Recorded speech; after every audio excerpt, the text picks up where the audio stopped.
আসসালামু আলাইকুম। খুব দুঃখ ভারাক্রান্ত মন নিয়ে ভিডিওটি বানাতে হচ্ছে। এই ঝড়ে কী রকমের ক্ষয়ক্ষতি হয়েছে কৃষকের, সেটা দেখার জন্য ভিডিওর সাথেই থাকুন।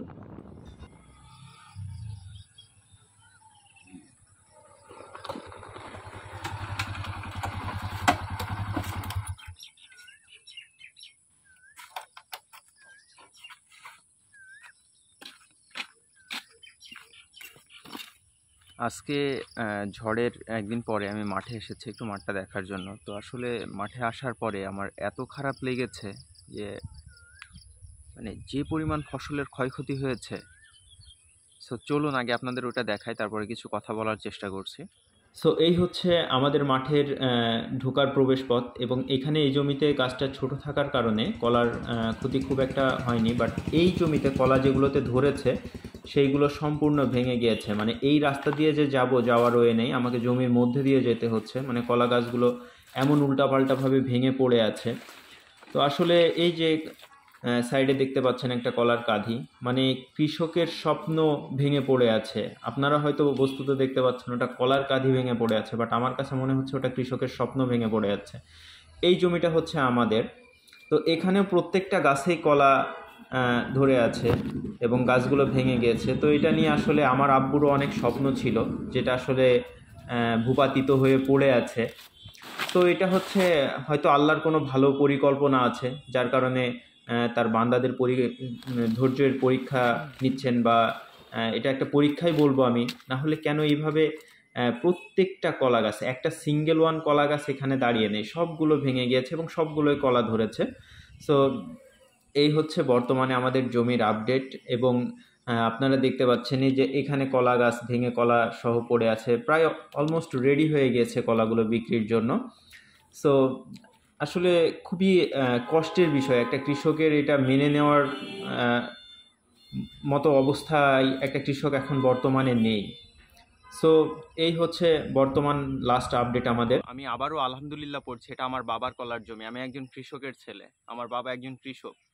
সো এরকম বাংলাদেশের প্রায় অধিকাংশ যারা কৃষিজীবী আছে, এবং বাংলাদেশ কৃষি প্রধান দেশ, তো যাদের এই অবস্থা এখন বর্তমানে, আসলে সান্ত্বনা দেওয়ার ভাষা নাই। আমি আমার আব্বুকে যে কষ্ট করতে দেখছি, মানে আমি লিটারেলি এখন পর্যন্ত অ্যাজ এ ছেলে হিসেবে, একজন সন্তান হিসেবে, আমি আমার আব্বুর কাঁধে হাত রেখে তাকে কোনো সান্ত্বনা দিতে পারিনি।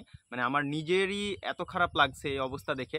কারণ আমি প্রত্যেকটা দিন দেখেছি যে পরিশ্রমটা করছে আমার আব্বু, মানে নট অনলি আমার আব্বু, প্রত্যেকটা কৃষকই এরকমই করে।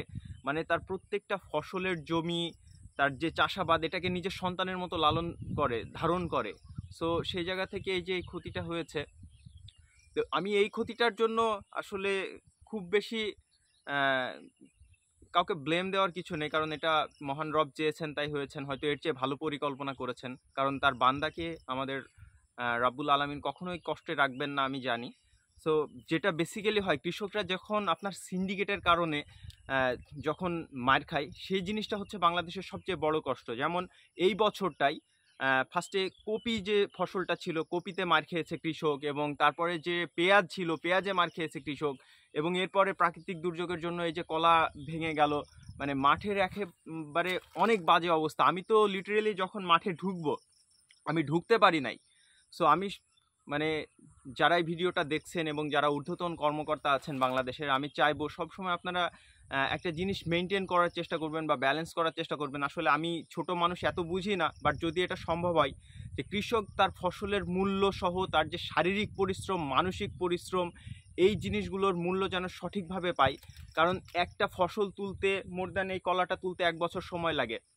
তো এই একটা বছর তারা এই কলার উপর ডিপেন্ড করে তারা তাদের প্ল্যানিংটাকে এক্সিকিউশন করার চেষ্টা করে। বাট যখন এরকম কোনো মানে ঝড় বা দেখা যাচ্ছে দাম পাচ্ছে না, এরকম কোনো আঘাতের সম্মুখীন হচ্ছে কৃষক, তখন আমার মনে হয় এই একটা বছরের জেদ তুলতে তাদের কয়েক বছর লেগে যায়।